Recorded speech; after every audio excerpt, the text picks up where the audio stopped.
చంద్రబాబు లోకేష్ డైరెక్షన్లో తన ఇంటిపై దాడి జరిగిందని అంబటి రాంబాబు సంచలన వ్యాఖ్యలు చేశారు. తాను జైలు జీవితాన్ని ఎంజాయ్ చేశానన్నారు. అంతా లోకేష్ మానిటర్ చేస్తుంటే హోంమంత్రి చేతిలో ఏముంటుందని అంబటి ప్రశ్నించారు. కూటమి ప్రభుత్వాన్ని కూల్చే వరకు తన పోరాటం ఆగదని ఛాలెంజ్ చేశారు. మానిటర్ చేశాడు, లోకేష్ మానిటర్ చేశాడు దాడిని. 7 గంటల సేపు నా ఇంటి దగ్గర దాడి జరిగింది. పోలీసులు ఉన్నారు అక్కడ. ఇంతకన్నా ప్రజాస్వామ్యంలో ఏం కావాలి చెప్పండి, నాకు అర్థం కాల. 5 గంటలకు వచ్చి 12 గంటలకు వెళ్లారు. తెలుగుదేశం కార్యకర్తలనండి, దుండగులనండి, దుర్మార్గులనండి, గంజాయి బ్యాచ్ అనండి, పోలీసులందరూ అక్కడే ఉన్నారు. వాళ్ళ సమక్షంలోనే దాడి జరిగింది, వాళ్ళ రక్షణలోనే దాడి జరిగింది. జైలు జీవితాన్ని నేను అనుభవించాను అనుకోకండి, ఎంజాయ్ చేశాను. ఎంత కఠినంగా ఉన్నా ఎంజాయ్ చేశాను.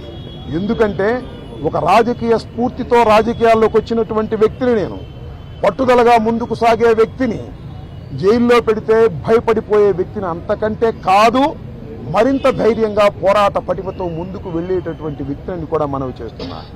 ఎప్పుడు ఎక్కడా తప్పు చేయలేదు.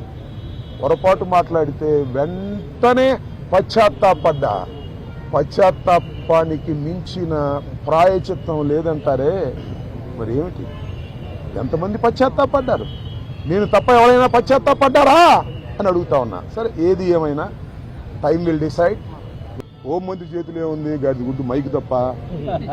ఆమె మైక్ హోంమంత్రి, అంతా లోకేష్ చంద్రబాబే కదా మానిటర్ చేసేది. ఆమె ఏం చేస్తుంది పాపం? అనిత ఏం చేస్తుంది? I know that. లోపల ఏం జరుగుతుందో మీకు తెలుసు, నాకు తెలుసు. మీరు చెప్పరు, నేను చెప్తున్నా. ఆమె చేతులు ఏముంది? ఒక కానిస్టేబుల్ ఆమె చెప్తే వింటాడా?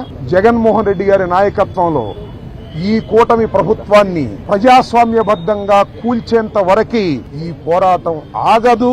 ఎన్నిసార్లు జైల్లో పెట్టినా వెనక్కు వెళ్లే ప్రశ్న లేదు. అన్యాయంగా అక్రమంగా జైల్లో పెట్టారు. నా కార్లు పగలగొట్టారు, నా ఆఫీస్ పగలగొట్టారు, నా పెళ్ళాం బిడ్డల్ని తరిమి కొట్టారు. నన్ను చంపడానికి